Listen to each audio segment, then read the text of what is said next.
Hey everyone, Chris from Drift Outfitters here with another episode of our What's in Our Box series. Today I'm going to go over some of my dry flies and how I go about filling my box here.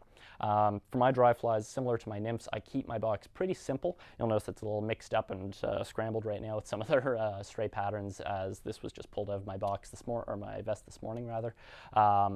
But yeah, for my dry flies, I keep a pretty simple range so I don't have to do too much decision making on water. I've settled on, mainly for my mayflies at least, a lot of CDC stuff and low sitting parachutes in the water. I find that the lower sitting patterns for me produce a lot better. They sit more naturally in the water.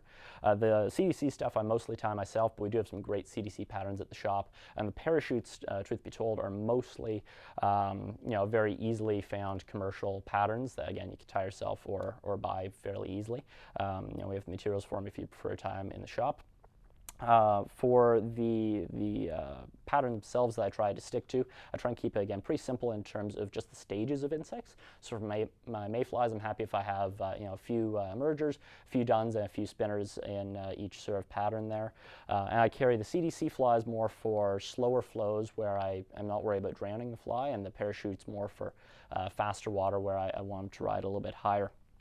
One thing you'll notice in a lot of my dry flies is I do use a product called Glow Bright on a lot of the flies, whether they're parachutes or not, for a little hot spot there. If I'm fishing my dry flies further away, especially smaller flies, it makes them a lot easier to see, so you get the moment when a fish takes these things in.